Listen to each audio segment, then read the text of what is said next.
이번 시간에는 거미집 이론에 관한 문제입니다. 경기 변동에서 가장 중요하고 출제 빈도가 많은 것이 거미집 이론이에요. 그러면 거미집 이론은 수요 공급의 상태가 거미집 모양이 생긴 것을 거미집 이론이라고 하고, 거미집 그러면은 공급이 문제가 돼서 앞으로 문제 풀 때 공비수 이런 말을 기억합니다. 공급이 비탄력일 때 수렴이다, 이렇게요. 앞으로 거미집 그러면 뭐라고 기억하자? 공비수. 공급이 비탄력일 때 수렴이다. 그래서 공비수, 아니면 공급이 비탄력이라는 것은 수요가 탄력이라는 말이 있어요. 그래서 공비수, 수탄수 이런 말로 기억을 하는 거죠. 그러면 1번 문제를 보죠. 가격에 대한 수요의 탄력성이 공급의 탄력성보다 크다.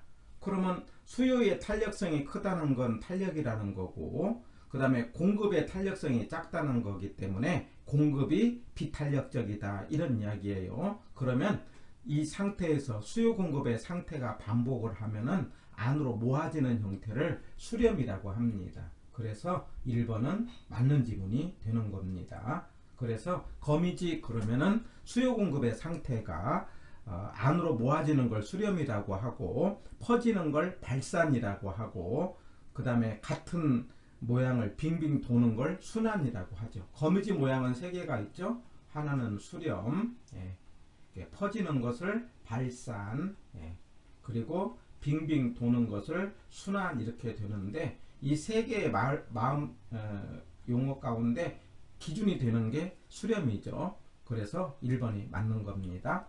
2번이 가격에 대한 수요의 탄력성과 공급의 탄력성이 같다. 이거는 빙빙 도는 것이고, 이럴 때를 발산이라고 하는 게 아니고 순환이라고 하는 거죠. 이거는 뭐라고 한다? 순환.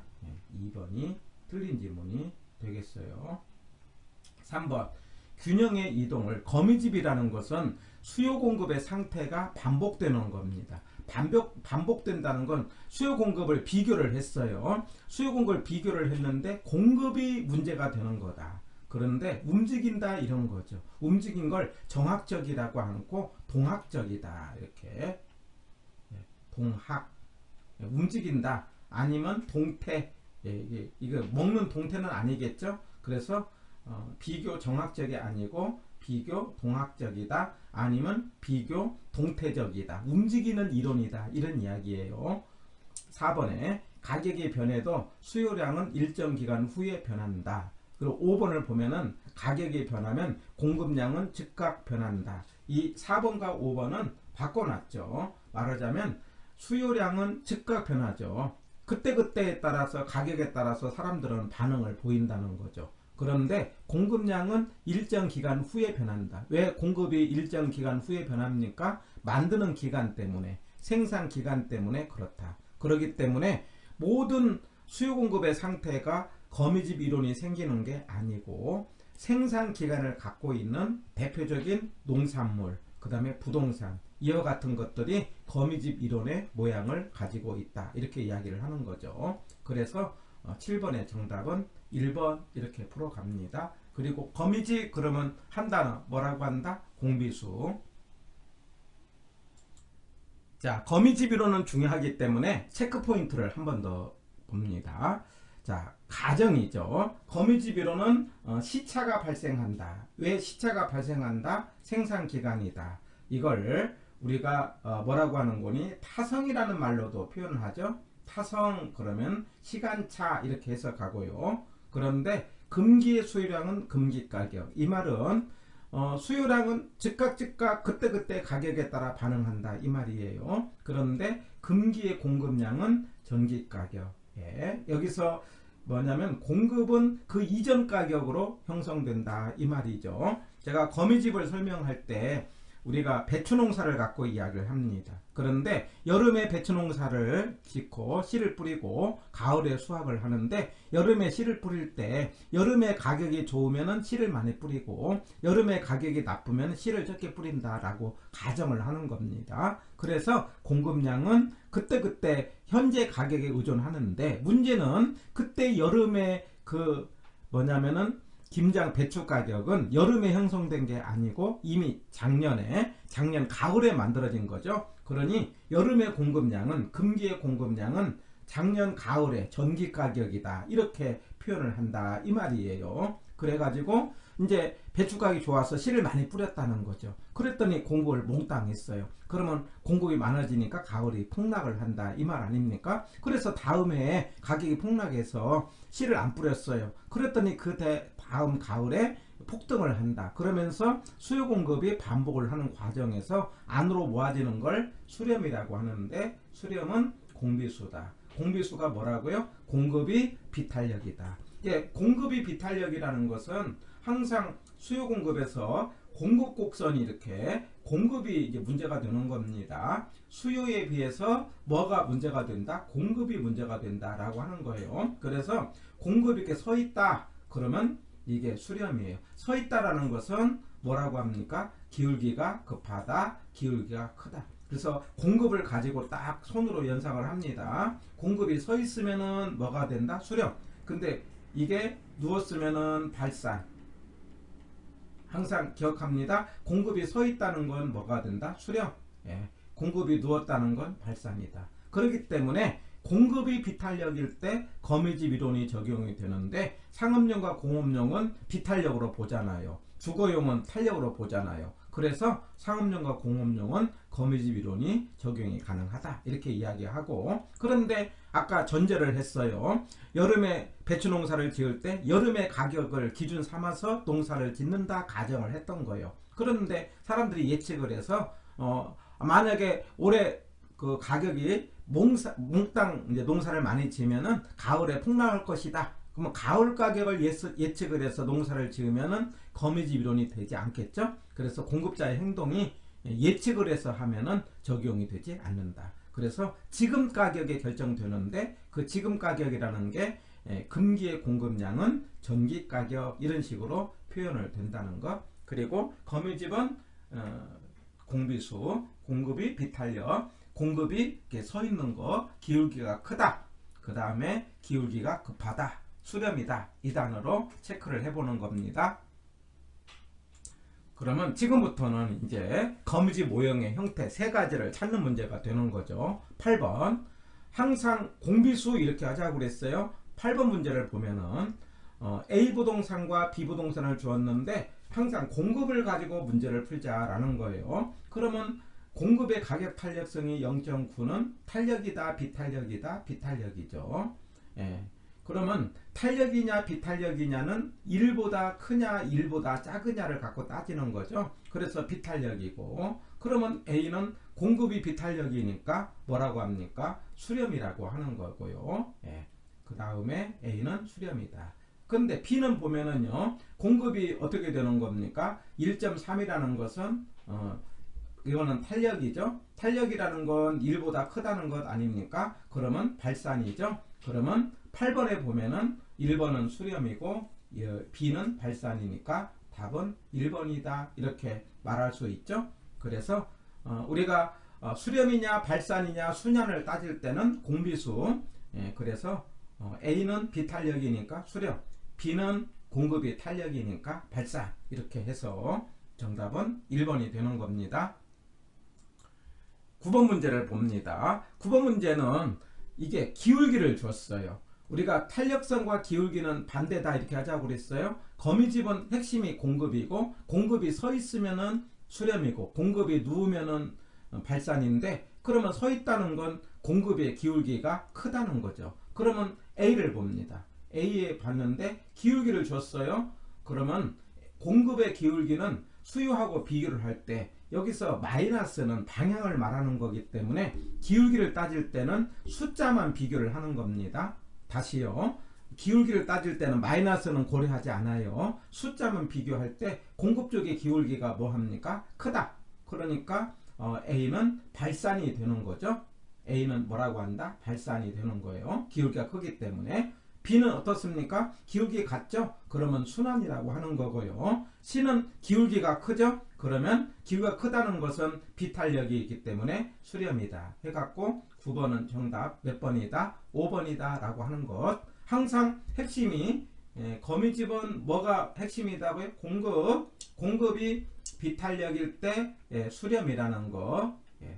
공급이 비탄력일 때 수렴, 공급이 비탄력일 때 수렴, 이 단어를 체크를 합니다. 9번은 5번. 10번 문제를 보죠. 역시 기울기네요. 기울기 그러면 공급을 보자 이 말이죠. 공급 쪽의 기울을 봤더니 0.7. 여러분 기울기를 이야기할 때는 비교를 하는 것이고 비교를 할 때는 마이너스는 고려하지 아니하고, 그러면 공급 쪽의 기울기가 크죠. 크다 라고 하는 것은, 기울기가 크다는 것은 수요 쪽보다 크잖아요. 그러면 뭐가 됩니까? 수렴이 되는 거죠. 수렴이 되는 거고, 그 다음에 B는 뭡니까? 기울기가 같죠? 그러면 뭐가 됩니까? 같다는 것은 순환이 되는 거죠. 그래서 수렴과 순환이 되는 것은 10번은 답이 뭐라고 한다? 1번 이렇게 말할 수 있는 거죠. 해서 10번은 정답이 1번. 11번입니다. 자, 11번에서 문제의 조건을 뭐라고 했냐면 수렴이라는 조건을 주었어요. 수렴은 공비수 이렇게 하자고 그랬죠? 수렴은 뭐라고 한다? 공비수. 공급이 비탄력일 때 수렴이다. 그러려고 한다면 여기서 탄력성 공급 쪽이 뭐 해야 돼요? 적어야 비탄력 아닙니까? 그래서 탄력성을 갖고 따질 때는 공급 쪽이 적어야 된다. 그러면 기울기를 갖고 따질 때는 공급 쪽이 커야 된다. 왜? 탄력성과 기울기는 반대다라고 하는 거죠. 그래서 꺽쇠가 이런 모양으로 된 것은 3번이 정답이죠. 그래서 11번은 정답이 3번 이렇게 하는 겁니다.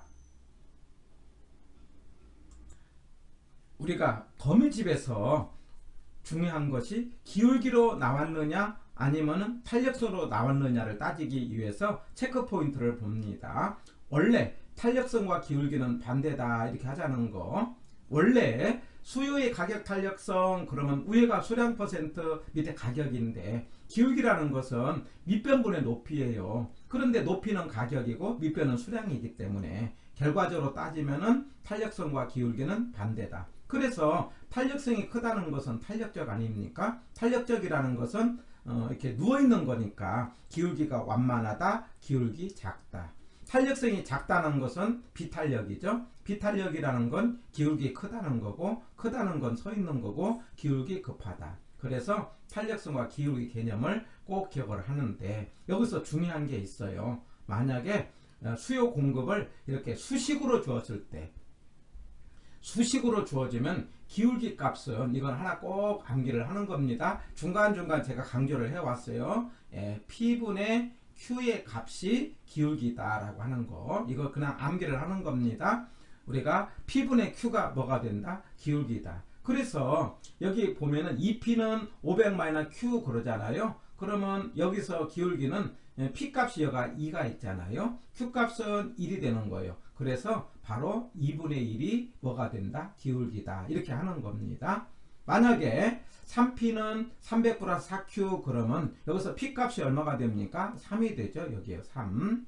Q 값은 얼마? 4잖아요. 그래서 3분의 4가 기울기다. 이런 식으로 수식으로 주어질 때는 P분의 Q가 기울기다. 이렇게 기억을 하시면은 문제를 쉽게 풀 수가 있습니다. 다음 문제를 통해서 수식으로 주어진 거미집 이론을 찾아봅시다. 12번 문제입니다. 12번 문제에서 이제 A 부동산, B 부동산 주었는데, 아까 이제 수식으로 주었어요. 그러면 기울기는 뭐라고 한다? P분의 Q. 이걸 딱 외놓은 거예요. 기울기는 뭐라고 한다? P분의 Q. 그러면 A 부동산은요, A에 항상 수요 공급에서 마이너스가 나오면은 수요지 않습니까? A에. 이거는 수요. 그러니까 플러스가 나오면은 공급, 이렇게 공급이죠. 근데 S가 있으면 공급이고 D가 있으면 수요입니다. 근데 수요의 기울기는 얼마냐? P분의 Q 해서 P는 2죠. Q는 1이죠. 그래서 수요의 기울기는 2분의 1. 그 다음에 공급의 기울기는 어떻게 되는 겁니까? 공급은 P분의 Q 해가 P가 3, 공급은 4 이렇게요. 그래서 수요 쪽은 기울기가 2분의 1, 공급 쪽은 3분의 4인데, 그러면 공급 쪽을 가지고 판단을 하자. 공급이 수요보다 크다라고 말할 수 있죠. 그러면 기울기가 크다. 그러면 뭐가 되는 겁니까? 기울기가 크니까 여기는 수렴이라고 말할 수 있죠. 예. 그래서 A는 뭐라고 한다? 수렴 이렇게 말할 수 있어요. A는 뭐가 된다? 수렴입니다. 예. 항상 기울기 그럼 뭐라고 한다? P분의 Q. 예. 그 다음 B는요. B는 A 쪽은 어떻게 됩니까? 수요 쪽은 어떻게 돼요? 수요 쪽은요. 예. P분의 Q 그러니까 P가 1이죠. Q는 2죠. 항상 부호는 따지지 않습니다. 공급 쪽은요. 2분의 4죠. 그러면 같지 않습니까? 그래서 B는 순환이다 라고 말할 수 있어요. 그래서 12번의 정답은 4번이다. 이렇게요. 항상 수식이 나왔을 때는 P분의 Q로 해가지고 체크 포인트로 정리를 해서 항상 P 값 앞에 있는 숫자와 Q 값 안에 숫자를 찾아서 비교해서 공급 쪽이 크면은 수렴이다. 예. 공급 쪽이 작으면 누웠으니까 기울기가 누웠다는 건 완만하니까 발산. 같을 때는 순환이다. 이렇게 풀어가는 겁니다. 12번은 4번입니다. 13번 문제입니다. 예, 똑같은 문제인데 그래서 수식으로 주었을 때 그러면 기울기는 P분의 Q다 라고 해서 A쪽을 보면은요 100 Q는 100 P 그러면은 이게 수요가 되는 거죠. 그래서 A는 수요 쪽은 얼마가 됩니까? 여기서 P분의 Q니까 P는 1이고 Q도 1이니까 P분의 Q는 1분의 1이죠. 예. 그 다음에 이제 공급 쪽은 숫자 앞에 있는 마이너스는 의미가 없어요. 예. 여기는 플러스가 되는 이게 공급이 되는 겁니다. S가 있으니까 공급이에요. 공급 쪽은 1분의 2가 되니까 공급 쪽의 기울기가 크죠. 그러면은 공급 쪽이 크다는 건 뭐라고 합니까? 수렴이죠. 그래서 A 부동산은 수렴이 되는 겁니다. 자, B 부동산은요. 자, QD는 이게 수요가 되겠네요. 500-2P니까 P분의 Q 그러면 얼마가 됩니까? 여기서는 2분의 1이 되는 거죠. 예. P 앞에 2, Q 앞에 1. 그 다음 공급 쪽은 얼마가 됩니까? P분의 Q 그러면 6분의 3이 되는 거죠. 예. 2분의 1과 6분의 3은 2분의 1이니까 같으니까 순환이 되는 거죠. 이렇게요. 예. 그 다음에 이제 대체제냐 보완제냐 문제가 나왔는데 그래서 물건이 다를 때 A와 B가 나올 때 대체제 보완제 그러면 제가 대체제를 기억하자고 그랬죠. 대체제는 가수는 플러스 그 다음에 수수는 마이너스 그 다음에 가공은 마이너스 이렇게 기억을 합니다. 자 그런데 여기는요 뭐라고 했냐면은 한쪽에 A의 가격이 5% 상승을 했대요. 여기서 숫자는 중요하지 않죠. 대체제 보완제는 방향을 따지는 거니까. 그리고 B쪽에 수요가 4% 하락했다 라고 하는 것은 가수가 마이너스죠. 가수가 마이너스는 보완제죠. 그래서 정답은 1번입니다. 그래서 13번의 정답은 1번인데 한 번 더 체크 포인트로 확인을 해 보도록 하겠습니다. 자, 거미집의 기울기는 뭐라고 한다? P분의 Q. 그래서 A 시장은 아까 계산했더니 공급 쪽이 커서 수렴 크다 이렇게요. B 쪽은 같으니까 순환. 기울기를 따질 때는 마이너스 보지 않는다는 거. 그리고 가수가 플러스는 뭐라고 한다? 대체제. 가수가 마이너스일 때는 보완제. 그런데 문제에서는 가수가 마이너스로 나왔기 때문에 보완제. 대체제 세 가지 꼭 기억합니다. 시험 문제 대단히 중요합니다. 뭐라고 있는 거니? 가수는 플러스, 수수는 마이너스, 가공은 마이너스 이렇게 대체제는 세 가지로 정리를 해서 문제를 풀어가시면은 쉽게 문제를 풀 수가 있습니다. 여기까지 해서 거미집 문제 쉽게 정리했어요.